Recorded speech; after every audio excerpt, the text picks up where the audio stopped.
Om Namo Bhagavate Vasudevaya. Om Namo Bhagavate Vasudevaya. Om Namo Bhagavate Vasudevaya. Narayanam Namaskritya Naram Chaiva Narottamam Devi Saraswati Vyasam Tato Jayamtiraya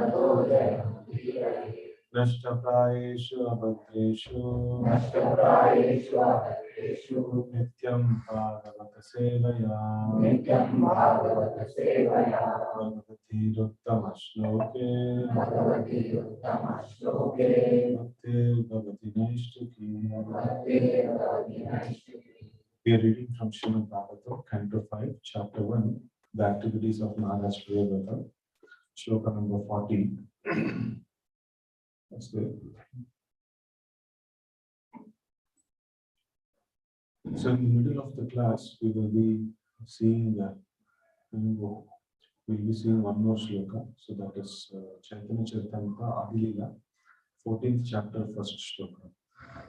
So after this, we'll pause this and then we can take that shloka. Okay. Bhusamsthanam kritam yena sarit giri vanadivihi sima cha bhutan pratyai dvipe dvipe vibhagashah Bhusamsthanam kritam yena sarit giri vanadivihi sima cha bhutan pratyai dvipe dvipe vibhagashah Bhusamsthanam kritam yena sarit giri vanadivihi sima cha bhutan pratyai dvipe dvipe vibhagashah Bhusamsthanam kritam yena Giri Samsanam kritam yena Saritiri vanadibihi Macha bhuta nitritye Dvipe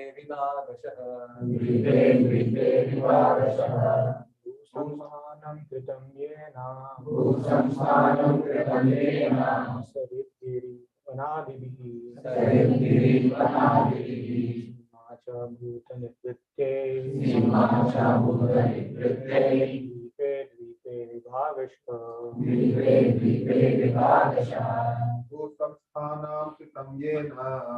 Samsanam kritam yena Saritiri vanadibihi Macha bhutan Vityai Dvipe dvipe vibhavasya Mataji's. Bhusamstanam kritam yena Girivanadibihi Macha bhuta nitritye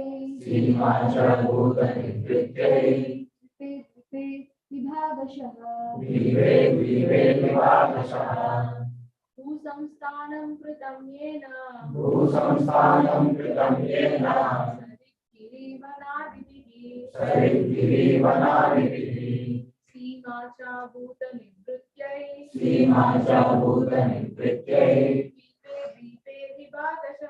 Dvipe vibhavashah Okay, what word meaning? Bhu samsthanam. The situation of the earth. Kritam. Done. Yena. By whom? Sarit. By rivers.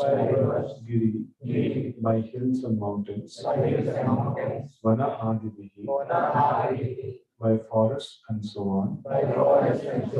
Sima. Boundaries. Cha. Also. Bhuta. Of different nations. Nivrityai. To stop fighting. Dvipe. On the various islands. Vibhavasha. Separately. Translation and purport by His Divine Grace A.C. Bhaktivedanta Swami Maharaj Srila Prabhupada.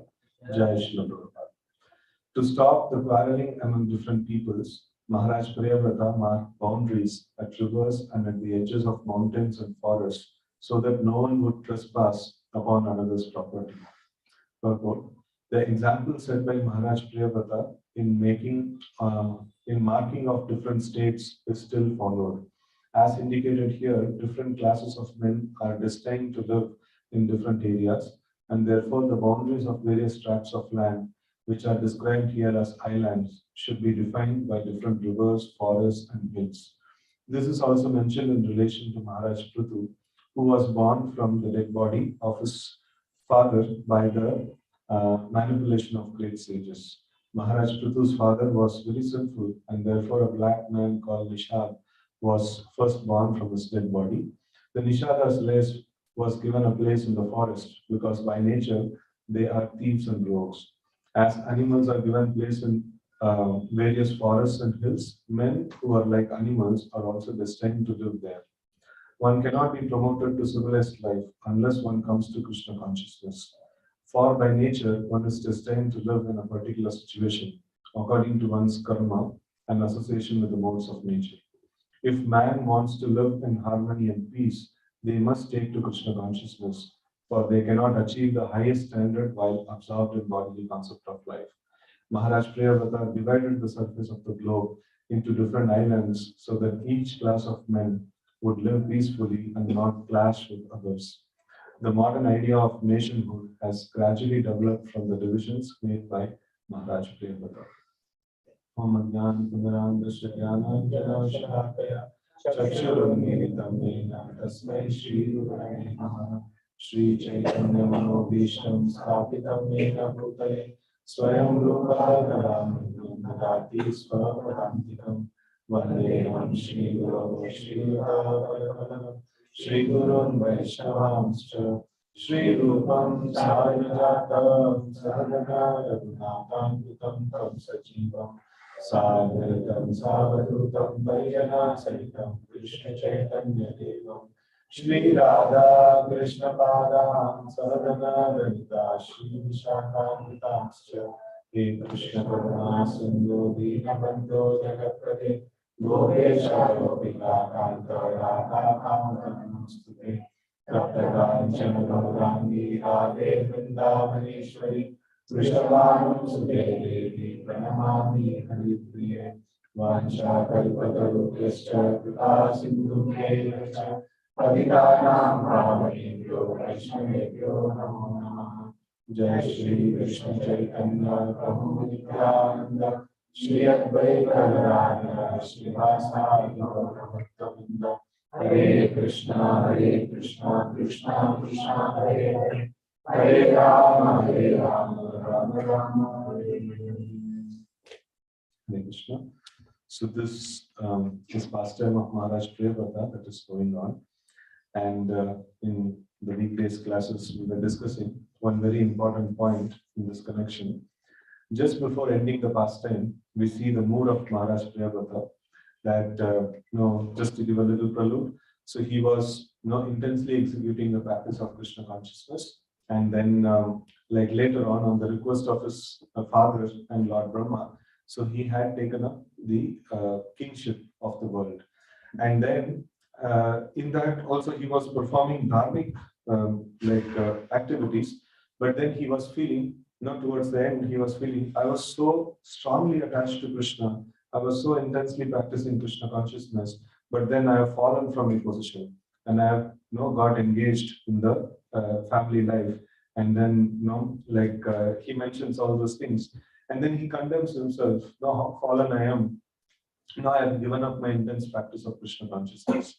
So, but then we see that he was executing dharmic activities, and on the order of his father and on the order of Lord Brahma, he was actually doing it. And we see this after finishing the pastimes, now it is about the glorification. Shukdev Goswami is mentioning there are many other verses which are glorifying Maharaj Priyavrata, so that is being mentioned here. So yesterday we discussed this, but just to for the benefit of devotees attending today, so we are just making a little emphasis on this because it is a very, very important principle for our sadhana. So we see that the verses which are describing Maharaj Priyavrata's glories, they are not saying that how condemned he is, how fallen he is, he was practicing Krishna consciousness, and after that, intense practice of Krishna consciousness in the renounced ashram, and after that he entered Grahastha ashram. So they are not speaking about that. They are only speaking about his glories. They are only speaking about how serious and sincere his devotional service was, and how great activities he actually performed. Right. So this is very important, that we should always see that I am so fallen. What is how do we justify this position? I am so fallen. I am so practicing Krishna consciousness. I don't even indulge in the 4 sinful activities. I am chanting the Hare Krishna mantra, getting up early in the morning, doing Mangalarti. Where is I'm fallen? I'm the great devotee. So, how can I justify myself that I am fallen? Born in the age of Kali. Born in the age of Kali. Okay, वो past है. Now I am a nice devotee. Huh? How we can accept? Yeah, cannot. I'm not able to remember the Lord all the time. I'm not able to listen to the holy name of the Lord all the time. I'm not getting attracted to the lotus feet of the Lord. I'm not getting attracted to the pastimes of the Lord. So, if I'm attracted, so Chaitanya Mahaprabhu, his conclusion is it's another level. It's the heights of this one. That Mahaprabhu used to say, I don't have even a pinch of devotion to Krishna. So, and the reason he quotes, anybody knows? What is the reason Chaitanya Mahaprabhu says? Today is still alive. I'm still alive. Krishna is there in Golok Vrindavan and I am here. If I have any love for him, how will I be able to live even at this point in time? I'm still living. That means I don't have any, Chaitanya Mahaprabhu's intensity of Krishna consciousness we can understand. And he says, I don't have any intensity. So, this one time I asked this question to one of my senior, like how does it possible? No, are they like, ये तो ऐसा लग रहा है कि फालतू बात है, so they are intensely Krishna conscious and then they are telling we are not intense. So like I got few examples from seniors and also few examples like when I saw some scenarios in this material world. So one of the example which I saw is that once one top scorer, like when we were studying, so a top scorer, like he was lamenting that no, I didn't study this one portion of the syllabus, no, and he was so like miserable, and everybody else were telling, "Arey, like no, always you score well, and other things you know well. Even if this is not there, still you get full marks. So like, what is your problem? Why are you lamenting?" So then he made a statement, because I am lamenting for what I don't know, what I lack, no, that is why I always get first mark.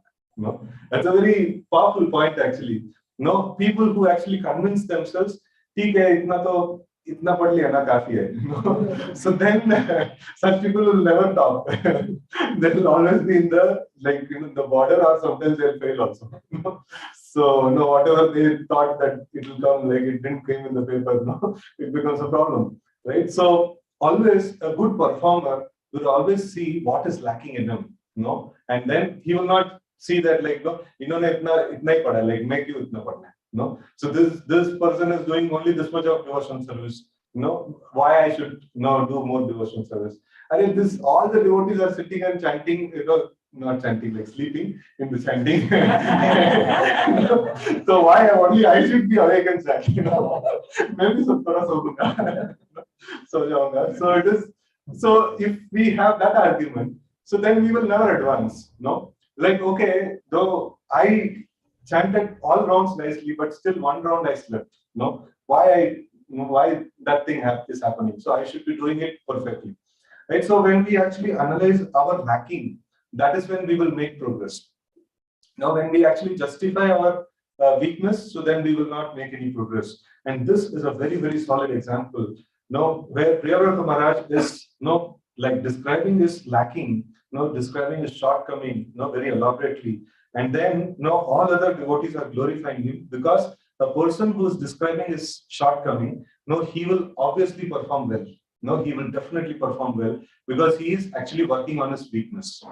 So he will definitely perform well. And those people who actually relish on their success, they will definitely fall. So a person who is contemplating only about his success, I did this well, I did that well, everything, all these things went well because of my expert arrangement and things like that. Definitely they will fall.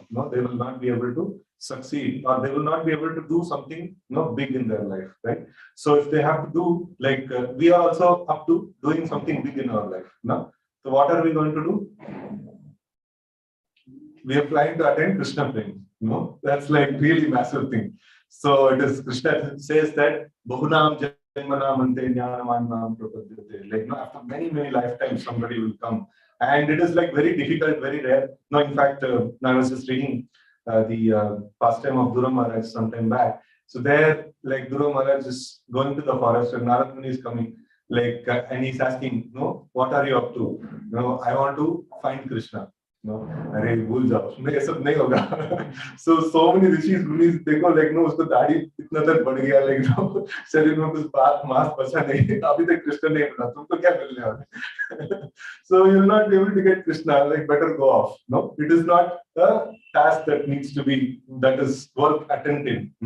So like ज़्यादा like what is it? They tell like previously we used to book this one train ticket using one app. Now in that it will show if there is a waiting list, what is the percentage of getting confirmed.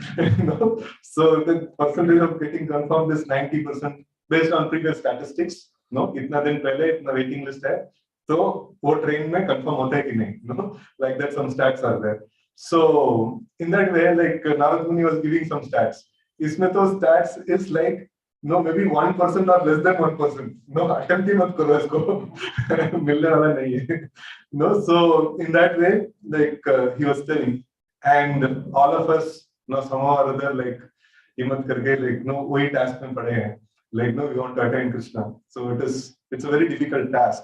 So, but then we will be able to do it, by the mercy of the Lord. And if we are not able to find fault within ourselves, and we are able to actually present it in front of Krishna, you see, Krishna, this is my nature, and this is how fallen I am, and these are the difficulties I have, in actually approaching you, in actually coming closer to you. No, please help me. No, so then Krishna, when Krishna desired to help, so what is not possible? Everything is possible for him. So we attaining Krishna is impossible, but if Krishna decides to reveal himself unto us, nothing is impossible for him. So he can definitely do it, right? So that is a very important thing. So that is why invariably we see the devotee's attitude is that they are always, trying to cultivate this habit of humility. They are always trying to bring out, their faults, and then, at least present it in front of the Supreme God and their the mentors and people like that, and then they actually seek help and support. So that is how we are able to see that they are making tremendous progress actually. And coming to today's shloka, so here it's nicely mentioned to stop the quarreling among different people. Maharaj Priyavrata marked boundaries at rivers and at the edges of mountains and forests that no one would trespass upon another's property. So to start with, what is the spiritual significance of this particular statement that is mentioned here? To stop quarreling among different people, Maharaj Priyavrata marked boundaries at rivers and mountains, and so that people would not trespass on another's property. So ये तो लग रहा है कुछ material government का politics को लेके आ गए, why this statement is mentioned in Srimad Bhagavatam, which is Amala Puran, and where every page of Srimad Bhagavatam is talking only about intensifying our meditation on Krishna. What is the point of mentioning this particular thing here? What is the significance?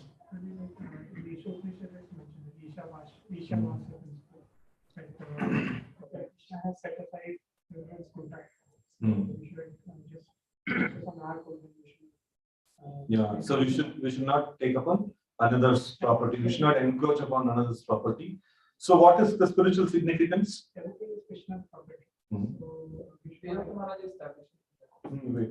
Everything is Krishna's property, and he is owning everything. So if we try to encroach upon other property, thinking that it is mine, then it will be a problem. So what problem? Spiritual significance. Where my Krishna consciousness will get stuck. I can chant nicely, I can read nicely, I can intensify my Krishna consciousness in that way. Okay. People will engage in quarreling, so they won't be peaceful. And that is a very powerful point. People will engage in quarreling, they will not be peaceful. So still spiritual significance. Even if you are not peaceful, still you can practice Krishna consciousness. Intensely. Yeah, in the beginning stages, we require material peace. It is very, very essential in the beginning stages of Krishna consciousness. Right? So later stages, like in Vrindavan, there was no material peace. Like Subhe Dupar Sham, demons, and no material peace, but still no disturbance. Krishna consciousness chal raha hai. So, just before taking Nishanpur's point, I'll just mention one important this one. Now, this one nice example we can understand this. When we are starting to learn a two-wheeler, will you start learning in Chickpet? Those who have gone to Chickpet, they know, or even Ring Road also. Will you start learning in Ring Road? Why? So much disturbance is there. Pehle, I am disturbed when to put the clutch, when to put the brake, when to put the accelerator. I am disturbed. On top of it, if some vehicle comes in the between, it becomes even more difficult. So we choose which place we choose to practice? Ground. Why we choose ground? Because there is no lane discipline that needs to be followed. You can go anywhere you want. Little bit curve here, there, it's okay. And things like that. So you require a peaceful environment for starting the practice. After you become expert in the practice, even amidst the most difficult terrain, we can actually drive, right? So that is a very important thing. So the material peace in the beginning stages of Krishna consciousness is quite needed. So about this we will discuss later. So we'll take Prabhu's point. On the similar line, Srivat Maharaj was Kshatriya, and Kshatriya's duty is to be the protector of the Brahmanas, cows, poor. So, as in this shloka purport, we saw that the animal-like behavior behavior, humans or animals are counted in a separate way, so that the devotees are protected to progress in spiritual journey. And as you added to it in the beginning stage, so important. Yeah. That's nice. So like everybody needs to be given that space so that everybody can flourish in their respective divisions, and especially the devotees also need a little bit of peaceful environment for practice, right? So now we see this point that there is one nice shloka which often we actually cover that in our Gita course also. So the point about Swadharma Acharanam Shaktya Vidharma Nivartanam Daiva Labdena Santosha Atma Vicharnacham. So now Swadharma Acharanam Shaktya. So like we should perform our own occupational duties, and then Vidharma Nivartanam, we should not aspire for others' duties. And then Daiva Labdena Santosha, like we should be satisfied with whatever results come by the will of the Lord, right? So for doing our duty, we should be very enthusiastic and we should put all our endeavor in that. And then we should not aspire to do somebody else's duty. And we should be satisfied with whatever results that come by the will of the Lord. Now, why this particular thing is mentioned? And Atma Vicharnachanam. So then we should worship, or then we should worship the transcendental personalities, like who are completely absorbed in Krishna consciousness. Sadhu Seva. We should do that. So what is the significance in this?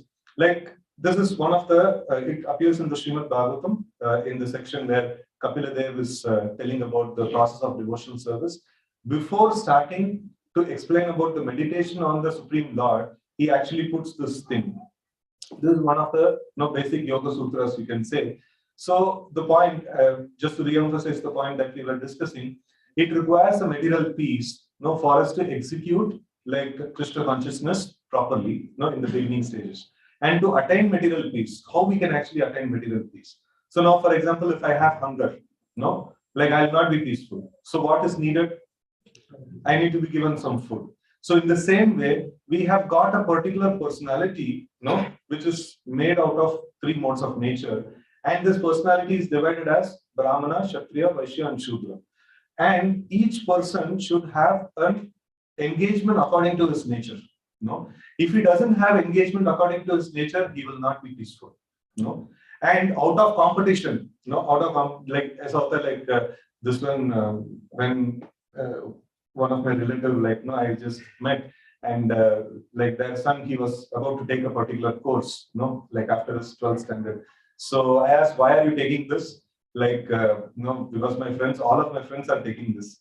And they're like, no, you have to see what you are capable at, and you should actually attempt for that, right? So just because out of competition, comparison, and things like that, I'm going to take that, I will not be able to sustain, may or may not be able to sustain. So the better way to do it is to analyze oneself, right? To analyze oneself. So it is very important that Swadharma Acharanam, so we have to do work according to our nature, and we should not do a work which is not allotted for me, which is not natural for me, right? So when I do that kind of work, so then what will happen? I'll get disturbed, and once I'm disturbed, then I cannot start practicing Krishna consciousness. And then another very, very powerful thing Krishna mentions in this, Kapila Dev mentions in this particular one, is Daiva Labdena Santosha. Just be satisfied with whatever result the Lord, by the will of the Lord it comes. So, if I strive for a little more result, what is the problem? Or if I what is the problem in getting a little better result? So if I put a little more endeavor, I'll get some better result. So, having a little attachment to the result, what is the problem? Why will not be peaceful? If you put our endeavor it will be our, it's Krishna who is doing mercy. Okay, any thought from this one, 2nd and 3rd chapter of Bhagavad Gita?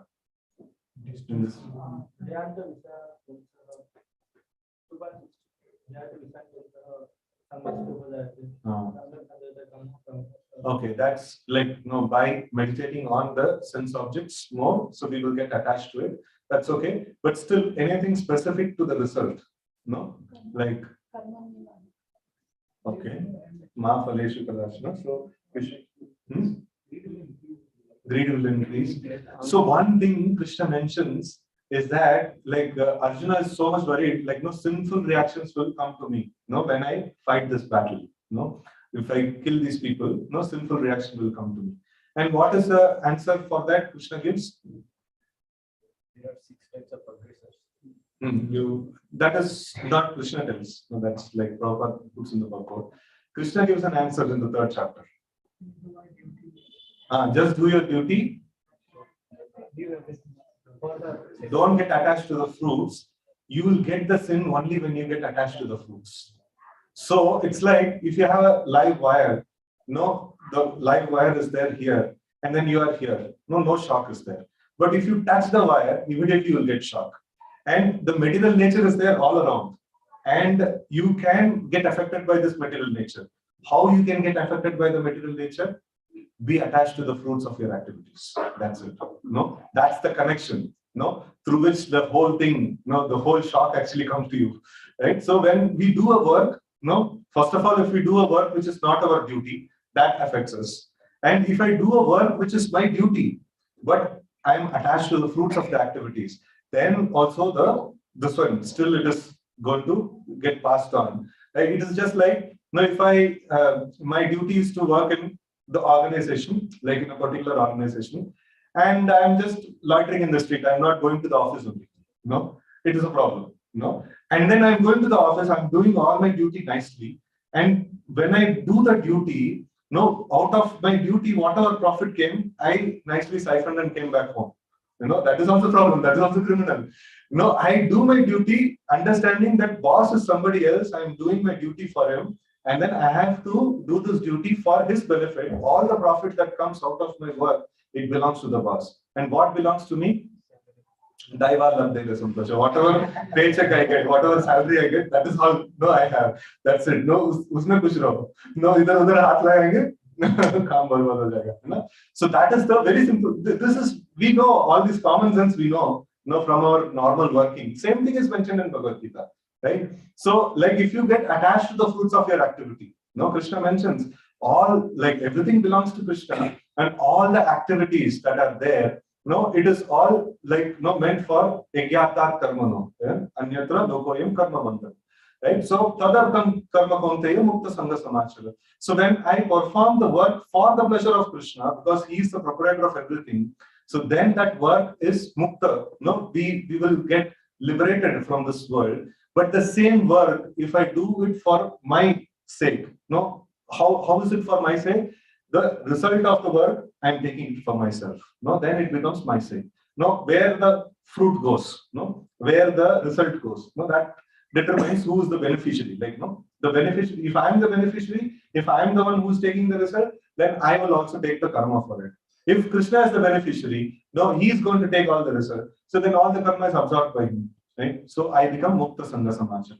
Right? So this is very, very important. So when we are Mukta Sangha Samachara, like when we are actually liberated from the onslaughts of material nature, then we are at peace. Then we can do some Krishna consciousness. Right? So when I like the most important this one is here also we see that this whole division that Maharaj Prabhupada is making is for this purpose, so that like peace can be brought about in the society. This is one of the important things. So peace can be brought about. So now we see that the example set by Maharaj Prabhupada in making of different states is still followed. As indicated here, different classes of men are destined to live in different areas, and therefore the boundaries of various tracts of land which are described here as islands should be defined by different rivers, forests, and hills. This is also mentioned in relation to Maharaj Prithu, like when Prithu Maharaj was born. So that time the Nishad also was born, and the Nishad was given place in the forest. Sometimes it doesn't require that we give a place. Naturally, people get attracted to environment according to them.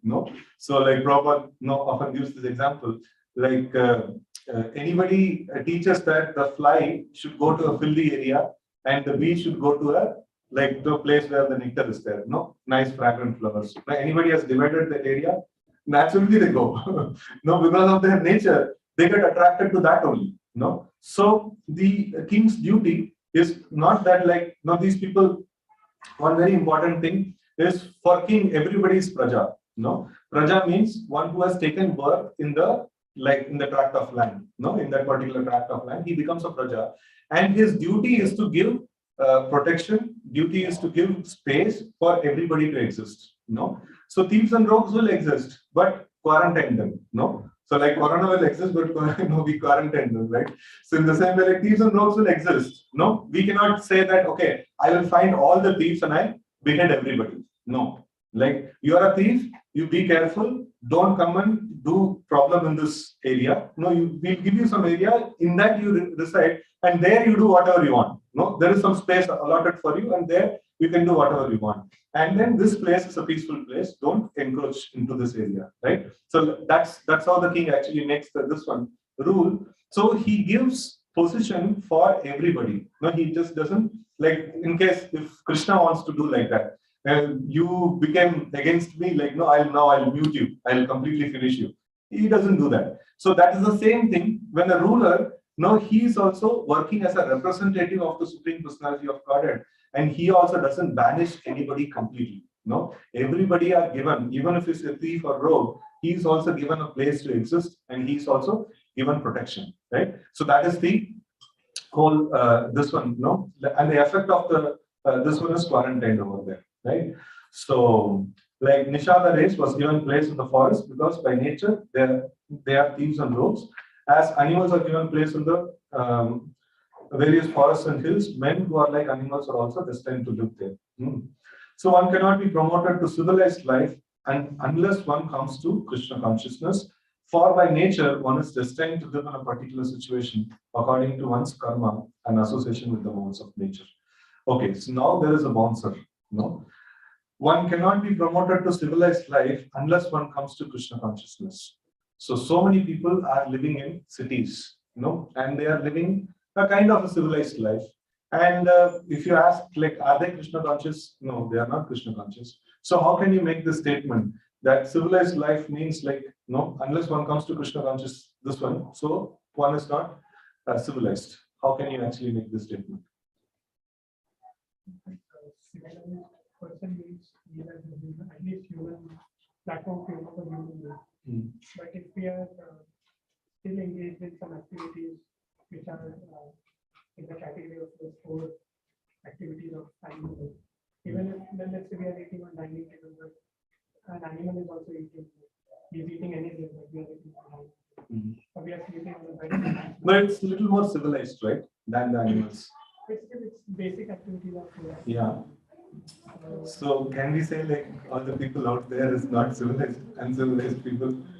And to Krishna consciousness, one of the criteria is the mode of goodness, probably, right? That civilized, so-called civilized group also. Because if you are in the mode of ignorance and passion which is there out, it's difficult. So all the people out there are not uncivilized.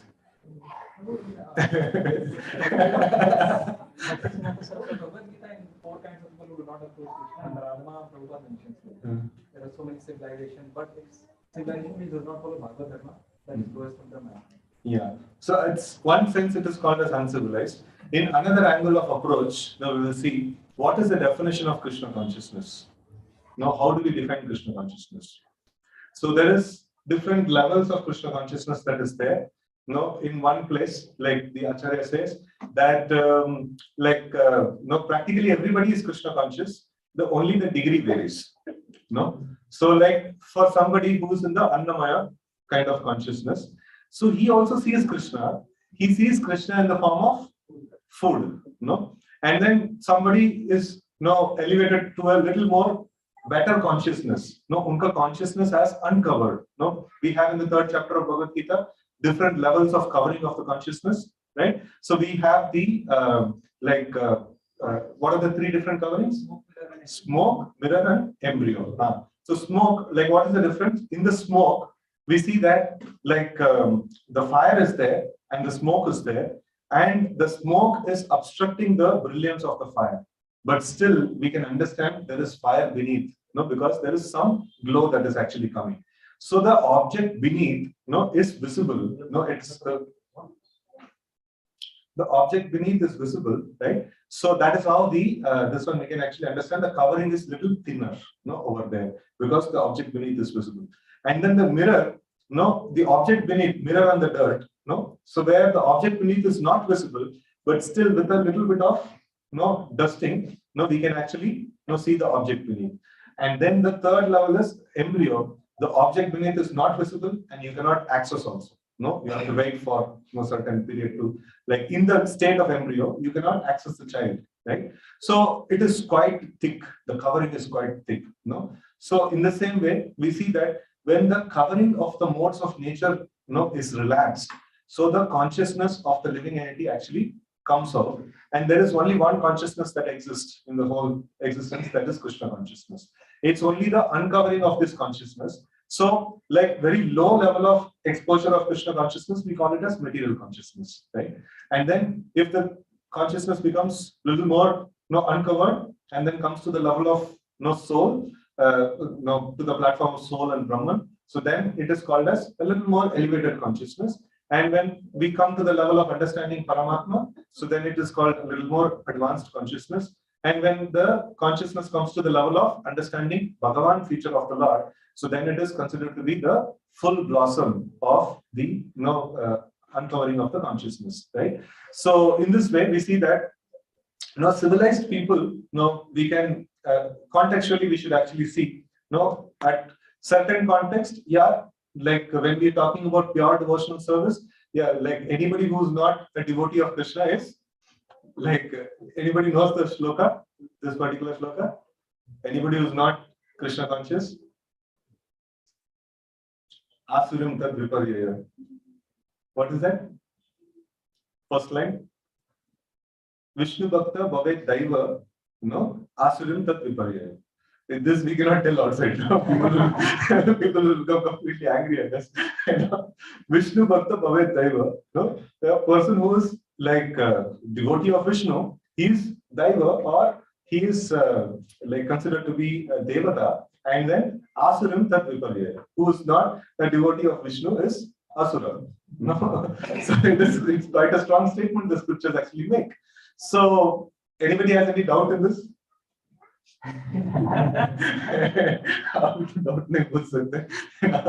So, the doubt is that, like, the main point why it is mentioned as Asura is that a dignified person, if you have a property, if you have some property, if I take your property, I take my your mobile from you.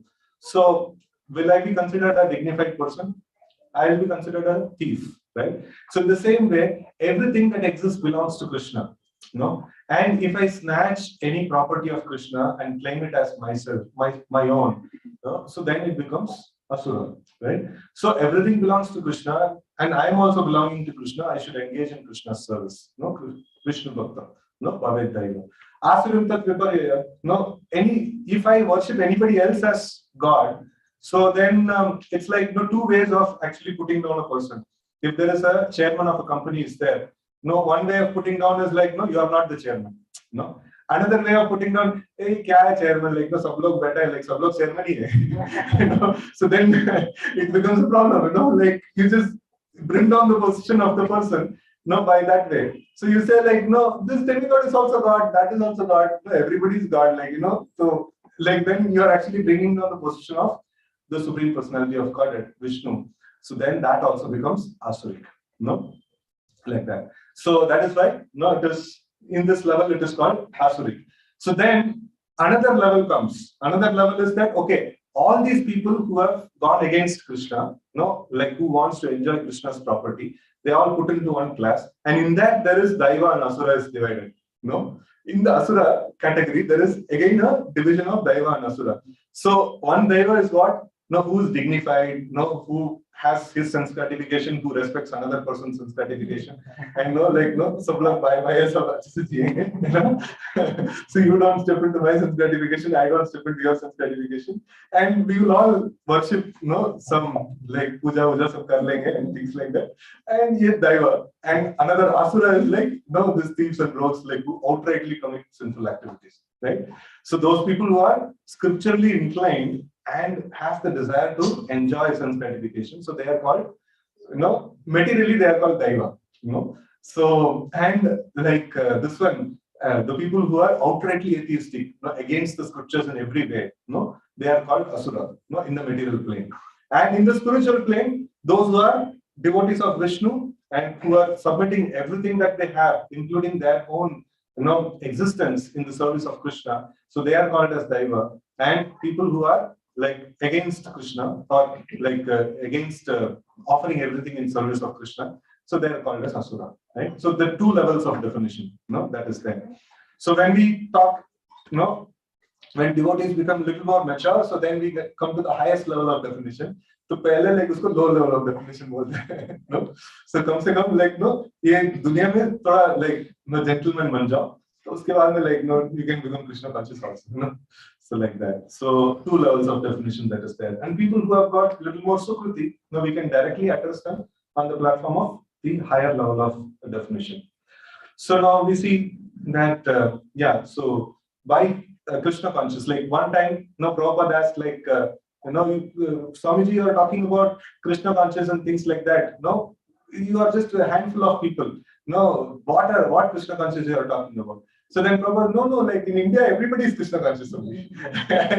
So what is this statement? No, everybody is Krishna conscious because you see, like, naturally they have in my company, there was one professed atheist, was there, when I was working in the office. And he used to argue against God and things like that and all. तो एक बार मैं कुछ तिरुपति का प्रसाद लेके आया, तो दिया तो लेकिन बहुत रेस्पेक्टफुली लिया तुम तो एथिस्ट है, नहीं प्रसाद है, ठीक है, इंडिया के एथिस्ट ऐसा होता है, so he is not even atheistic fully, and another one person, he was from Odisha, and he was atheistic and things like that, he used to speak so much of atheistic philosophy and things like that. एक बार ये वो HSR player में जो जगन्नाथ का ये है ना, उधर रथ यात्रा में गया हुआ था, and he was there. तो like, अरे you are the atheist है, like how are you there in रथ यात्रा? I am atheist, but Jagannath is my god. No, I was totally confused. ये कैसा atheist है? So and then I understood, okay, proper statement. India में सब लोग Krishna conscious है. Some people know, some people doesn't know. So like that. So anyways, and then if men want to live in harmony and peace, they must take to Krishna consciousness, for they cannot achieve the highest standard while absorbed in bodily concept of life. So this, Srila Prabhupada often mentions, and recently, when I was hearing some lectures of Srila Prabhupada, he was mentioning the statement of Prahlad Maharaj, where Prahlad Maharaj is telling that this one, what is that? Diyam Asad Grahat. Like Sada Samud Vigna Diyam Asad Grahat. Tatsadu Manye, Asura Garya Dehinam. Sada Samudvigna Diyam Asad Grahat. So this is a very important line. So this line, Prabhupada is emphasizing a lot. So Sada Samudvigna, like we will always be disturbed, till the time we accept this Asad Graha, till the time we accept this false material body, to be ourselves. So then we will become, very much disturbed in our intelligence. And to extend this or to analyze this a little more deeper, we see that either body we take it as ourselves, or we identify ourselves with the mind or intelligence or with the false ego. So then immediately there is disturbance that actually occurs. So one disturbance that we discussed before, what is the disturbance? If you are in touch with something, you will get disturbed. What is that? Results of our work. So if we get attached to the results of our work, we will become disturbed. And here another source of disturbance that is mentioned, if we become attached with a temporary material covering that we are put in, so then also we get disturbed. We accept the body as ourselves, or the mind as ourselves, or intelligence as ourselves, or the ego as ourselves. So then we become like disturbed in our intelligence, right? So this is another cause of disturbance. And yesterday we were actually discussing this point. So if we are disturbed, so we should come out of this asad graha. We should actually accept the real truth. That is, we are spirit soul. So then we will be peaceful. We will. So this is like a very, very amazing actually knowledge. And Prabhupada sometimes he mentions this is jnana. Jnana means what? like to understand we are not this material body, we are spirit soul. So now this is so simple thing, to mil gaya like a statement. So now I can practice it, right? So I am spirit soul. I will not be attached to the body. Can I do that? What is the prerequisite to do this thing? Differentiating we are not discarded. How we'll do? By analysis and things like that, we should differentiate, right? So that is definitely, that's Gyan, that's definitely that we have to do. So, but on top of it, something very important is there. In yesterday's class, we were discussing this point. Something very important it is there. Now, for us to come to this point of understanding we are the spirit soul. Some other aspect we were discussing, and we were discussing this aspect that this understanding that we are this material body, it is born out of ignorance. And how this ignorance will get dissipated? Only when the mercy of the Lord arises, right? So only when the Lord bestows His mercy upon us, that is when we will be able to understand this particular point. So we saw this example of in the absence of sun, we have darkness. So now we cannot just simply bring about illumination. No, we have to wait for the sun to come, right? So like that is when the proper illumination actually happens.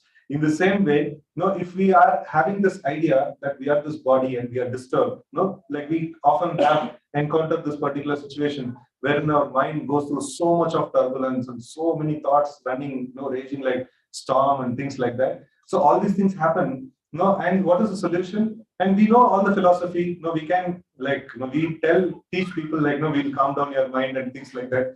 And devotee ka mind is tufan ban gaya, So then, so it becomes quite a challenging thing, So then we have to understand this philosophy nicely. That until unless I get the mercy of the Lord, until unless the Swayam Eva Spuratyada or the Lord manifests in my heart, I will not be able to control this raging mind. So Krishna mentions Daiviyesha Gunamai Mama Maya Duratyaya. This mind is also part of material energy of Krishna, and this mind is raging. And Krishna is mentioning what he's mentioning. Like mind is raging, you go and control. He's mentioning like that. No. Daiviyesha Gunamai Mama Maya Duratyaya. My Maya you cannot control. He does that. No, you cannot control this one. Ma meve prapadyante. You take shelter of me, I will control my material nature. Krishna mentions that particular point. So Krishna will control the mind. We have to take shelter of Krishna, right? So that is a very important thing. So we have to pray to Krishna. We have to take shelter of Krishna. Krishna, I don't know what mistake I did, or in whatever things that I was doing, somehow I lost your mercy. Please be merciful upon me. Now I am submitting myself unto you. Now I want to take shelter of you. Please control my mind. This mind is your energy and you can very well control, right? So this is a very, very important thing. And we see that like when this happens, the another definition that comes is that Vayam Dutiyad Abhiniveshatasya. So like this particular definition is also very, very amazing. So the moment Krishna's mercy is lost, what all things will happen? We are not able to see Krishna, and we are able to see material things, and then we understand ourselves as the enjoyer. When Krishna's mercy is there, we see that everything is part and parcel of Krishna. Everything should be used in service of Krishna, and I myself also should be used in service of Krishna. So that is very clear. And when Krishna's mercy is lost, right? So because of due to excessive material attachment or committing offenses, we may lose the mercy of Krishna. And when we do this thing, what happens is we will see material things around and we will see ourselves as enjoyer, right? So it is meant for my enjoyment. And then another thing that comes is, the thought is very nice, I will enjoy all these material things. But uska bhai, uska saath paida hota hai. No more material enjoyment ke saath. What is that? Bhayam Dutiyad. When we see the Dutiya reality, that is something apart from Krishna. When we are able to see, simultaneously we will also get the concept of fear, that actually manifests in the heart, right? So sometimes the fear is overcovered by the way of, oh, you see, I am living in such a nice material life, But underneath, if you dig a little bit, everybody has got a deep sense of fear.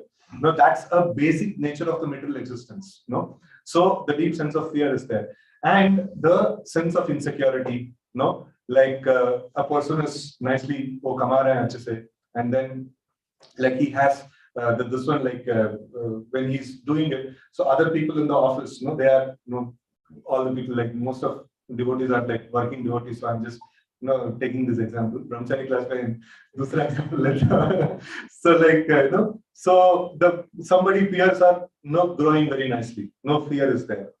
And if there is nobody is there, you go to the level of topmost position. But still, there is no other company, that is there. Like, they are flourishing. Like no competition, unlevel the competition.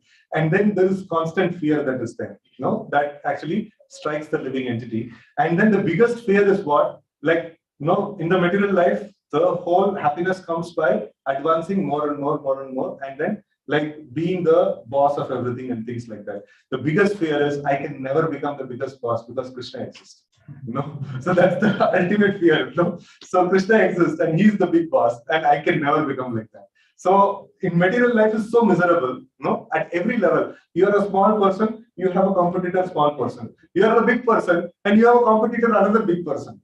And ultimately you become the biggest of big person in this world, like Hiranyakashipu and people like that. Still they have the fear because Vishnu is there. So it's always a concept of fear that exists actually over there. So in material life, there is aspect of insecurity, the aspect of fear, the aspect of wanting to enjoy the material nature. All these things are present. And the moment we awaken the Krishna consciousness, immediately, we want to render service, and we don't want to exploit happiness. We want to render service, but deep sense of happiness arises in the heart. And then, we get a deep sense of security because this one, what is that? Suhridam Sarva Bhutanam. So the best well-wishing friend of the entire creation, I am able to experience him in the form of the holy name, in the form of the remembrance. The moment I experience, I also feel the security, like Raksha Ishi Iti Vishwasho and Gopatra Saranam Tata. This person, he is going to maintain me, he is going to protect me in every situation.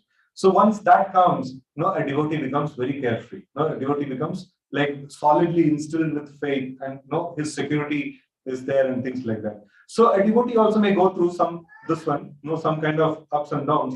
Like for example, if office mein kuch jhagda ho gaya, ya ghar pe kuch jhagda ho gaya, and things like that. Mind is so disturbed, chanting mein man nahi lag raha hai. And then that time we'll see like whole world is against me and things like that and all. So us time pe nothing doing, like just come to the center, attend Mangalarti, and sit down with devotees and chant. Thoda sa mind shant hoga. So uske baad kya hoga, like we'll be able to see Krishna's presence. So once we start experiencing Krishna's presence, immediately we will start feeling very nice. So in our previous days, those who have been there in the second lane, like we had the Gautam base in the first room, there was one quote that was pasted there. Like Prabhupada says, if your mind is disturbed, just like relax from all your service, go to one of our temples and sit down there and just chant and try to read and try to absorb yourself in Krishna consciousness. And just like a disturbed water, it settles down over a period of time. In the same way, the mind of a devotee will also settle down. So just try to absorb yourself in the thoughts of Krishna, right? So this is very, very powerful, this one. So here we see that if the bodily concept is the problem, it creates disturbance. So the antidote to that is Krishna consciousness. And how we will get Krishna consciousness? By the association of devotees, who has Krishna, right? So like, that is why we come to satsanga, like we can sit alone in our home, and there also we can read, Bhagavatam and chant and things like that. But the important thing is Krishna consciousness can be transferred only from a heart of a devotee to heart of another devotee. So that is why the physical association of devotees is quite very important. That's the place where we can actually share our heart. We can render some service to the devotees, and we can actually like see different devotees executing their Krishna consciousness so nicely. When we come to the temple, we see some devotees cleaning the vessels. Some devotees arranging for the program, some devotees serving prasadam, and in that, it is just the external appearance. And in that also, some devotees are doing it as a duty, and some devotees are relishing that service actually. And such devotee association is very essential. So when we see that some devotees relishing this Krishna consciousness, immediately it affects us. No, we will also start getting that desire. Oh, like no, I can practice this Krishna consciousness so deeply. And the moment I get the desire, Krishna will fulfill the desire. No, Krishna is just waiting for the desire to occur and he fulfill. And the same thing appears. We go outside and we see somebody relishing material life so nicely. The desire comes. No, I can also relish material life like this. And Krishna fulfills. So that is why it is mentioned that Asat Sangha Tyaga. No, we should keep Asat Sangha away because that will create desires of material sense gratification. And Krishna is like ego bahunam yovidadati kaman. Jo bhi ichha aa raha hai, like मैं पूरा करूँगा. So, but then a devotee should be there like this, very, very serious. That Krishna, this material world is so dangerous. No, please don't let me like this. Please keep me under your protection. No, I am just a very insignificant living entity, and your Maya is so powerful. No, what I can do in front of your Maya? I am just a fallible soldier who can just, before even I take my weapon to fight the Maya, I'll be killed. So Mahabharat padh raha tha. So in that, like one of the name of Arjuna is called as Bibhatsu. No, Bibhatsu means Bhayanak. So Arjuna appears in the battlefield. Everybody will be terrified. No, nobody can stand in front of him. And it is like, it is described that his bow is always fully stretched. There is no sign of he taking a bow, fixing it, and then releasing it. So, किसी को दिखाई नहीं पड़ रहा है. No, bow is like this, and unending stream of arrows are coming. And wherever path, he is going very fast. Krishna is driving Arjuna's chariot very, very fast. And before even anybody can see, like, उधर जितने भी लोग थे सबका सिर cut गया. So Maya is so powerful. Maya just rages through, and before even we can prepare ourselves to like fight the Maya, like सिर cut जाएगा. No, that is why we should not even attempt to fight Maya. We should just simply take shelter of Krishna. See, this Maya is so difficult. No, I'm giving up. I'm not fighting. So one Kshatriya dharma is like if a person is not willing to fight, the other person will not kill. No, so if we don't dare to fight Maya, we will not be affected by Maya. I give up. No, I'm not fighting. No, ये तो खेल है क्या? Like no, first shot में सिर cut जाएगा. So I take shelter of Krishna. I just simply want to chant the names of Krishna. I just simply want to absorb myself in the thoughts of Krishna. Simply want to study Srimad Bhagavatam and take shelter of Krishna. And no, Ma'am, Maya Netam Tarantite. No, you handle your Maya. No, I am at your shelter, right? So that's the thing that devotees are trying to do, right? So, okay. So with this, okay, we don't have time for it. Yesterday also we posted in one of the weekday classes. We'll do that. No? Okay. Any questions or comments we can take? Yes, time is not there. So before God Purnima, definitely will come. Only one question on creation of Nishad Shloka. So when King Vena sinful came, sages were doing chanting, and first one came out was Nishad, and after that Kumar. So why is it that the sinful one came out? It happened like Krishna Maharaj himself would have come out, because now you are creating the conflict of sorts. While the intention of sages are actually, anyway we had Vena, now we have Nishad. Now why not just have Prithu? Yeah, this is a nice question. So when like Vena was churned, Vena's body was churned, Maharaj Prithu appeared and then Nishad also appeared. Why this creation of negativity itself is done, right? So if you see in the beginning of the creation, or even in any phase of the creation, so the living entities are brought out, and the living entities are already there, finite set, who have become Krishna Bahirmukh, who has gone against Krishna, and all of them are waiting to get their bodies. And Krishna makes different arrangements for everybody to get the bodies. And somebody is in very lower consciousness, he is awarded that particular body. Somebody is in a very higher consciousness, he is awarded that particular body. Right? So now, so everybody must come into the existence. Somewhere or other, Krishna will enact some pastime to bring every single living entity into this material world. Whoever is waiting to get the bodies. right? So they wanted to enjoy separate from Krishna, and Krishna has to create a ground for them to enjoy, according to the modes of nature that they have acquired. So that is very essential. So he cannot pause somebody like, no, tum to no problem create karoge, no Mahavishnu ka body mein sote raho. No, he will never do that. No, he will give opportunity for everybody to exist, right? So that's an amazing thing. So this is also a very important leadership lesson we should learn from the Supreme Personality of Godhead, that we should allow every single person to exist.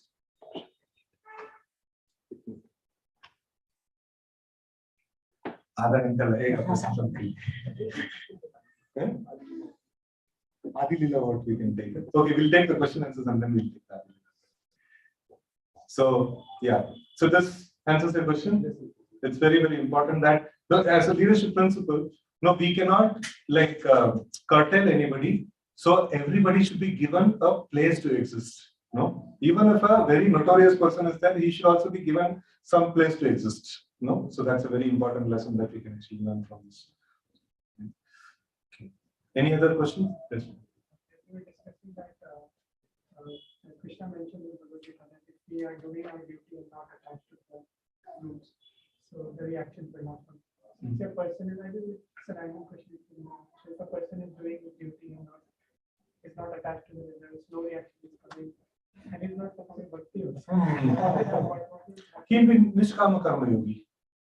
Gradually his jnana will arise and he will get into the platform of understanding Brahman. It has to arise because he's not getting the reaction. Yeah. The jnana has to. So the moment you detach yourself from the modes of material nature, so naturally the jnana arises. So like diffusion of material nature, modes of material nature, you will come to the platform of Brahman. But to enter into the consciousness of Bhagavan or to enter into the Vaikuntha or Goloka Vrindavan, so you need to have the mercy of the Lord again. You need to have the mercy of the devotees of the Lord. So that is when you will be able to go. So that is why you see, when demons, when they get purified, they attain Brahman. And even the jnanis, when they perform austerities and they purify themselves and they detach themselves from the modes of material nature, they attain Brahman.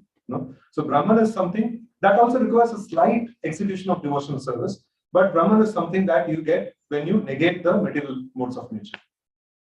At that point, when the jnana arises, so then it depends on whether some devotee comes in before and see. Yeah. So Bhavanam Janmanam Ante Jnanaman, these Jnanaman. Those people who have detached themselves from the material modes of nature and they have come to the level of Brahman, after many, many lifetimes, they'll Vasudeva Sarvamiti, they'll come.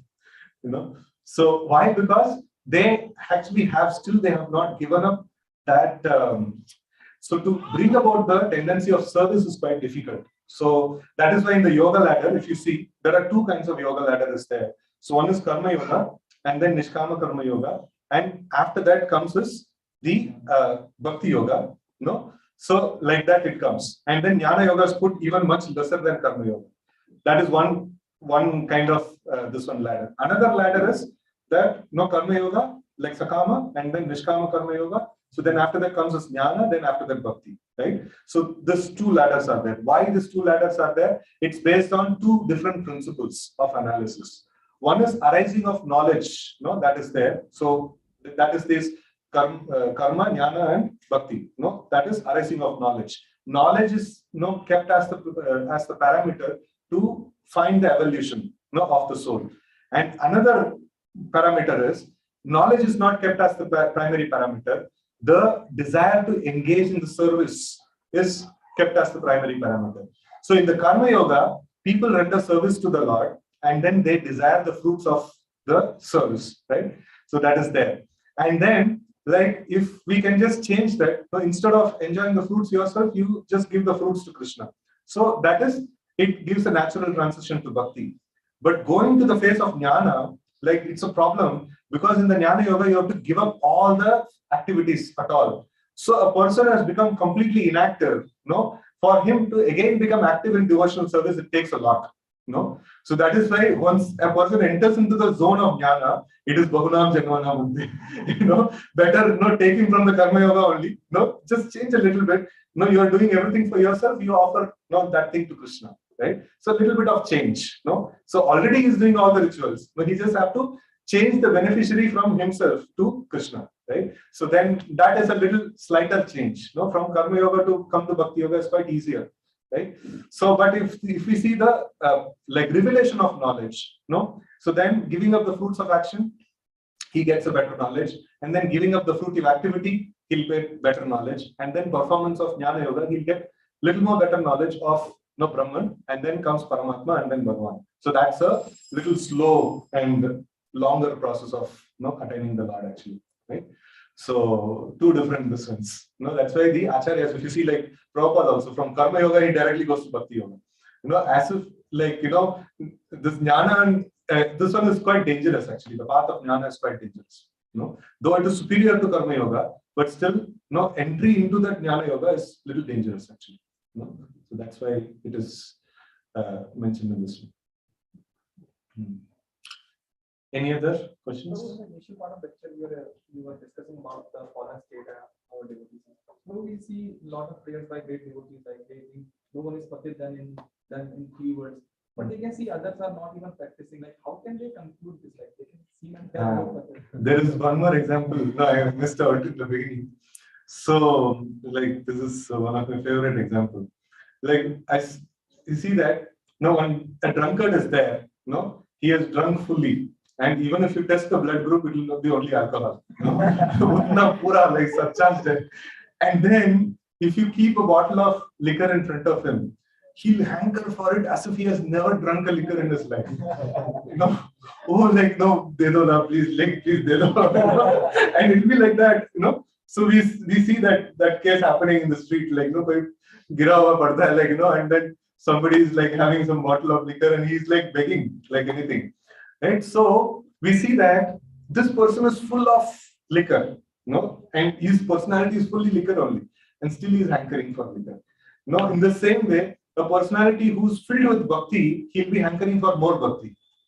Jiska paas bhakti nahi hai, like I used to give this example also, like Tirupati mein jate hain log darshan karne ke liye, and then people come back and say, बढ़िया दर्शन हो गया. 1 minute तक कोई मुझे disturb नहीं किया. इतना बढ़िया दर्शन हो गया. And then pure devotees like Goswamis of Vrindavan, they're constantly seeing Krishna, like Premanjana Churita, Bhakti Vilosanena, Santa Sadaiva Hridaya Shivilokayanti. Sadaiva they are taking darshan of Krishna. And what is this one? What are they actually, what is their mood? Hey Radhe Vrijadevi Ke Chilalite, hey Nanda Suna Kuta. Where are you, Krishna? I'm not able to find you. A person who is constantly seeing Krishna, he's telling that, no, I'm not able to see Krishna fully. And the person who has got 1 minute darshan, oh, badhiya darshan. You can understand ki level no. So like that, a person, it is a natural corollary that actually comes.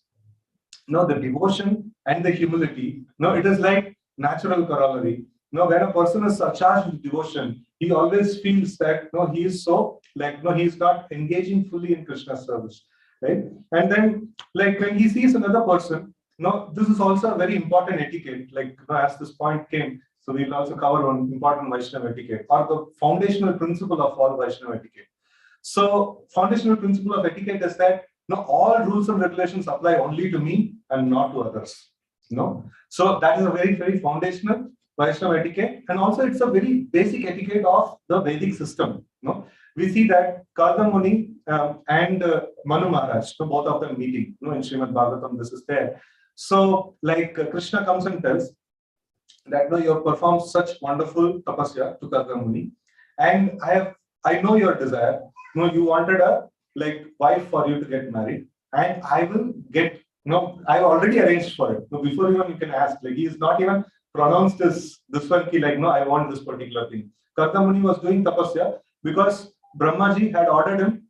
He's a Prajapati. He has to create population, and for creating population, he need to have a wife. So that is the major duty that is there in the beginning of creation. The whole world is empty, and then all the living entities are waiting to get the bodies. And these Prajapatis like Karda Muni and this one Daksha and all these personalities, they are Prajapatis. Their job, their service is to populate the universe with good population. First of all, bring about good population, then we can bring about other people. That is the whole idea. So they perform tapasya. For getting a good wife, he performed tapasya. And Lord came and he told, like, I've already chosen your wife. No, she's the king's daughter, no, Manu's daughter, and she's in every way she's suitable for you, and no, she will serve you in a nice way. No, this is the actually, you see, like when we take anything directly, no, so then it may or may not be suitable for us, and most of the time it is miserable for us, right? So, like when Krishna actually blesses, no, so then when Krishna's blessing comes, it never disturbs, no. So, like now, Kardam Muni, he got a wife, no, blessed by Krishna, like no, arranged by Krishna himself. No, a devotee is very clear. Even if I want, no, whether I want to get married or whether I want to get anything in my life, I'll approach only Krishna. No, I will not get anything from anyone. No, he is very, very clear. So when Krishna gives, no, it will, no, that grahastha life will be very, very nice. No, that is why, like, we should always go for arranged marriage. No? So it's a very important principle. No, so like marriage should happen with the blessings of senior devotees, with the blessings of, no, like all the, no, basically the senior devotees.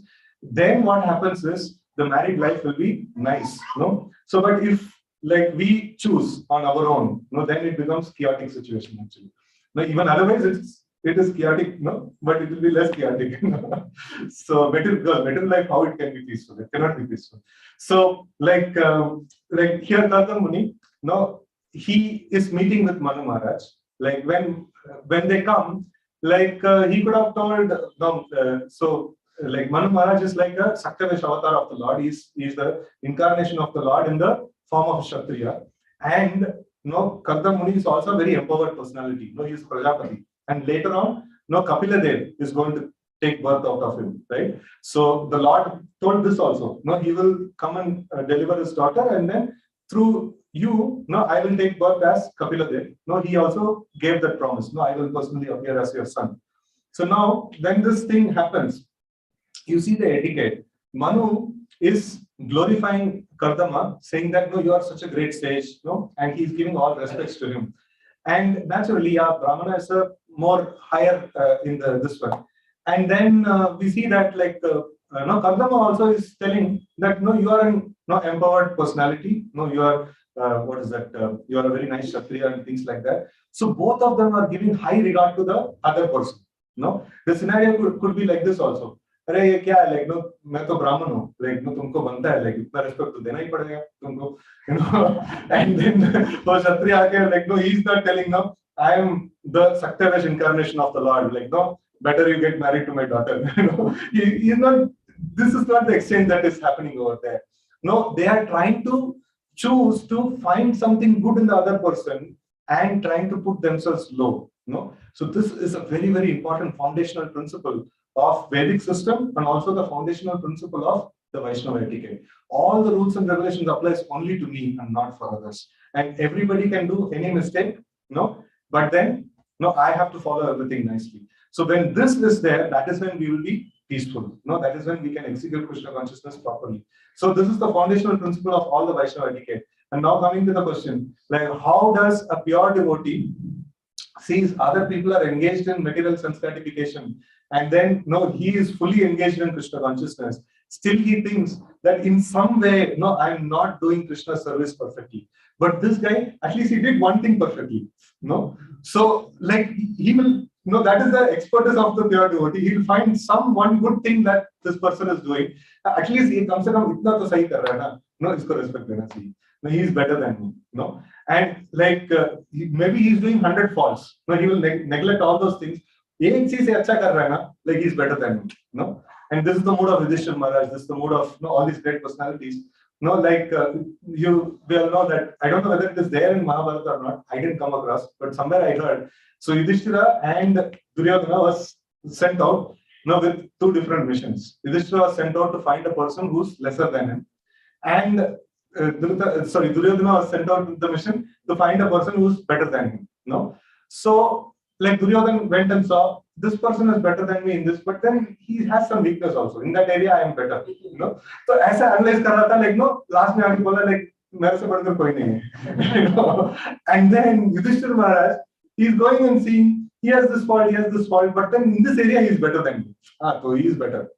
So he is able to see that no one single thing which that person is better. And even if that is not there, he is able to see something better in him. No, so that is the greatness. And one better thing that a pure devotee sees is that, see, like, no, this living entity is very dear to Krishna, because Krishna is living as Paramatma in his heart. No, he is better than me. No, Paramatma is living in his heart also, but then he chooses to see like that. No, so that is the nature of his vision, actually.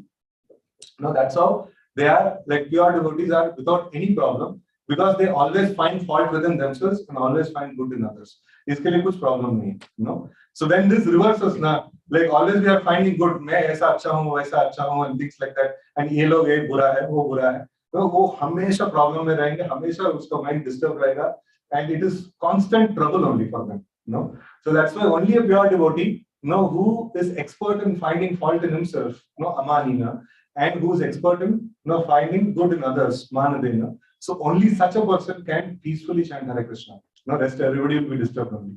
You know, Mukti Mukti Siddhi Kami Sakali Ashanta. Krishna Bhakta Nishkama Ate Shanta. And we are not Krishna Bhakta still fully. No? So like what Krishna Bhakta mentioned is like people who are in Bhava and Prema stage, not us. We are like still practicing, trying to become a Krishna Bhakta. No? So that is why we are disturbed. So okay. Yeah. Hare Krishna. At times, I'm feeling empty from inside and wanting a break from mundane activities. I'm wanting more of inner peace. Sometimes I feel like there are many things to do and I don't have enough time. Both feelings are contradicting with each other, and that's confusing.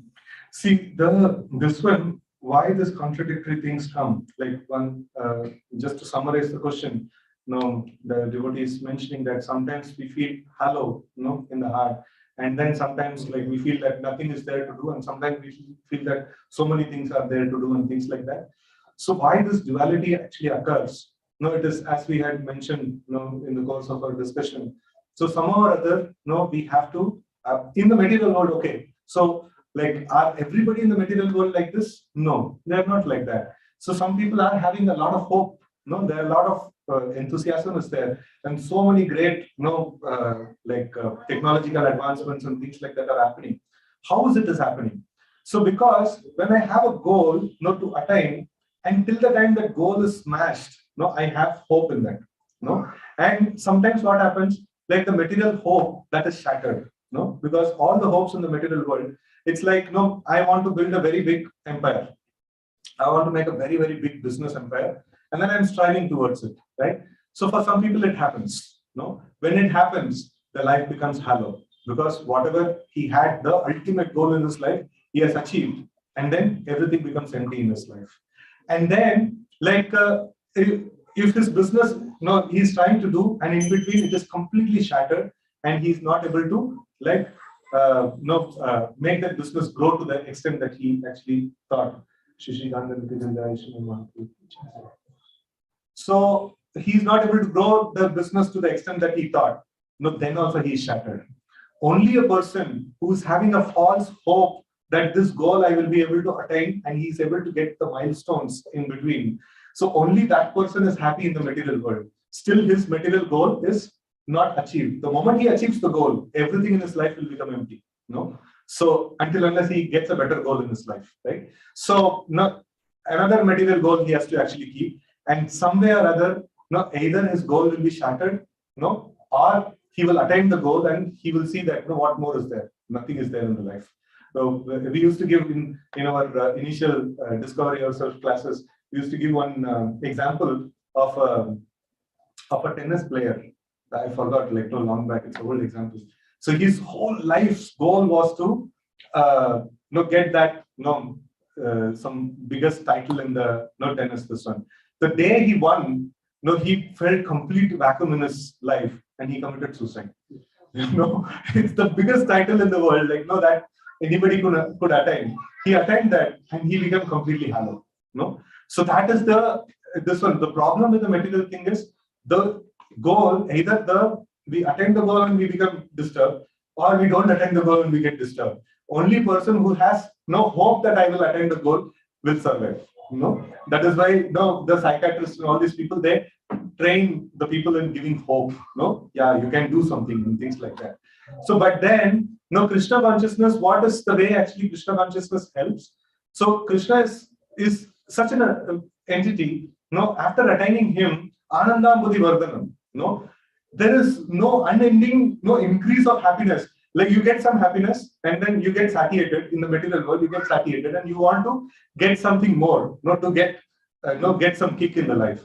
But the moment you attain Krishna, moment you get some taste in the chanting, it's Ananda Buddhi Vardhanam. The same Hare Krishna mantra, you keep getting more, before you can get satisfied with that level of happiness, you get more happiness. And then before you can get satisfied with that level of happiness, you get more happiness. You can never become satisfied. No, it's like more and more happiness is coming. So the living entity is constantly in search for more and more happiness. And that search will end only when he reaches Krishna, where he gets unending supply of happiness. Right? So that is where he can actually rest at peace. That is why it is mentioned that like Enya Ravindraksha Vimukta Vanina Svaya Stavavat Avishutta Bhutaya Arurya Kachena Param Padam Tata, no Patantiyada. Until unless we take shelter at the lotus feet of Krishna, rest every place is a place where to fall down only. No? So like the position in the material world will fall, position in the Brahma Jyoti we will fall, even absorption in the Paramatma feature we will fall. No, only when we are absorbed in the feature of Bhagavan, we will be able to solidly be situated in that platform. Otherwise, all other platforms are tottering platforms. Maybe the fall will take some time, but then we will fall. And for this, how we will get Krishna consciousness? By associating with the devotees, by actually observing how the devotees are practicing Krishna consciousness, what they are actually relishing in the practice of Krishna consciousness. And having this goal that how can I get deeper and deeper attraction and affection towards the Supreme Lord. Right? So this is the primary thing that actually sustains the life of a devotee. And so when we this gear switch is little difficult. As I also gone through this kind of phase where everything that I want to do in my life, everything gets thwarted. So then it's big halo that comes in the heart. And all the life becomes very, this one, distasteful and things like that. So, but all the times, I have come out of it, like at least in my course of brahmachari life, I have faced two very deep, levels of hollowness. So, and both of the times I could able to safely escape that hollowness by taking shelter of my superiors.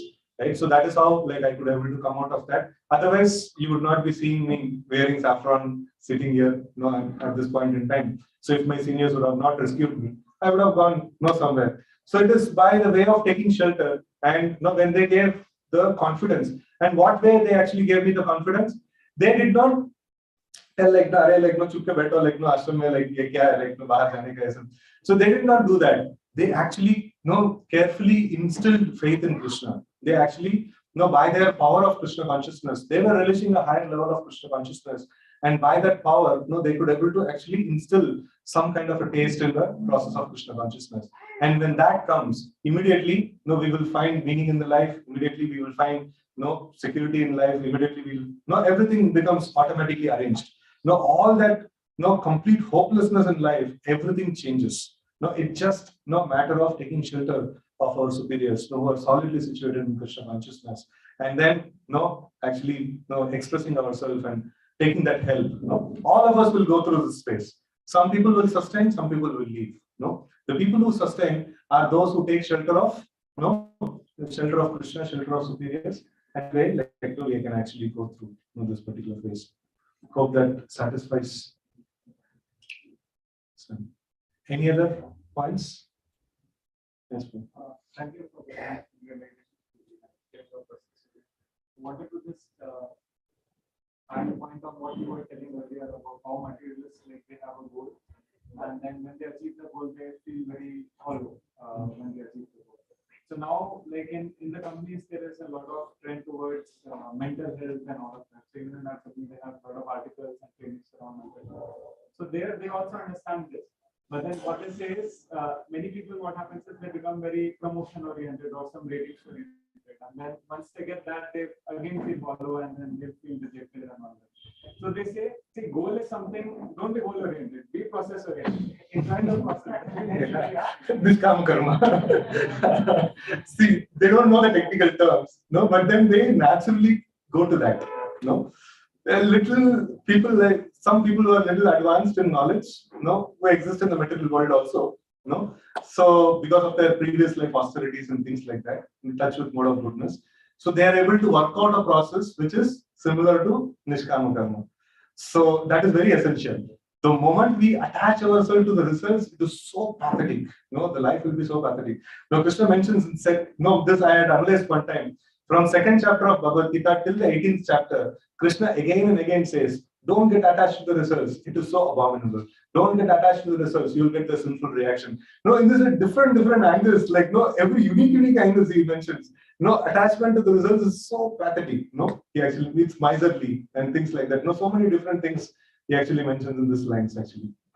So Nishkama Karma is a good level of mode of goodness. It's an ample amount of mode of goodness.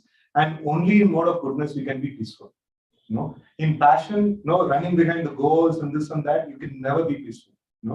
So some people who are advanced in knowledge, in terms of not in material knowledge, in terms of our parameter, spiritual knowledge. So are there in the material world also, and they coin this Nishkama Karma in different ways. Yeah, like that. Yes. Anyone else like to share something or? Shift this one point. We were explaining about live wire. Somewhere also I heard this example. And then he was extending this example. If you wear insulating glove, then you can play with the wire. So Krishna considers like himself wearing the insulating glove. So one question regarding this Jnana Yoga. So when we explain a Karma Yogi, we can imagine that he performs some activity, then he gives up the food. A Bhakti Yogi, like he chants, he means bhajan, and he worships the deity. What exactly a Jnana Yogi who follows the Jnana Yoga path? What is Neti. This is like they are very careful not to get engaged in the material sense gratification, and they perform intense austerities. But that is Ashtanga, who will be going to forest and No. These people also, they give up the fruits. Give up the fruits, give up the action also. They perform intense austerities. So like that, they perform intense austerities and they engage in the study of scriptures. We don't perform asana like 8 limbs of. They don't. They just they read the scriptures and they see the asanas, like both of them, all the yoga processes work on this thing, that how to remove the influence of material nature and how to increase the perception of the soul or the super soul. Right? So this is the whole goal of all the yoga systems. And in the karma yoga, now we see that I am practically engaged in the modes of material nature by the way of my prescribed duties and by the way of the results that is coming out of my prescribed duties. So the Jnana Yogis, they actually take the path that I will stop enjoying the results of my activity, and I will stop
Ongoing. Okay. And last question we can take.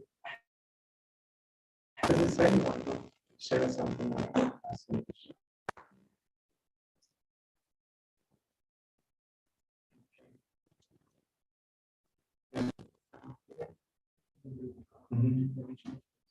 Anyhow, we're telling like you are doing some offenses because of that. But the somewhat is knowingly and unknowingly. How to handle these situations? Offenses, no, unknowingly also offenses happens. Yeah, How to overcome this? unknowing offenses. So we had discussed this point in Harinam Chintamani. Like all the different offenses are there, and Bhaktivinoda Thakur or Haridas Thakur is actually giving the antidote for all the different offenses. And then at one point he mentions, no, what if I don't know which offense I have committed? No, I know I have committed some offenses. How will I know I have committed some offense? There is no taste in chanting. No, I know that I have committed some offense. But कौन सा offense commit किया? पता नहीं चल रहा है. No, ठीक है. Like no, let us read all the 10 offenses. That is why recitation of 10 offenses is very important. And also we should try to read like Harinam Chintamani session. Like we can replay those sessions, like which is there on the YouTube. We can actually go through and we can also get the book Harinam Chintamani, and we can actually see these 10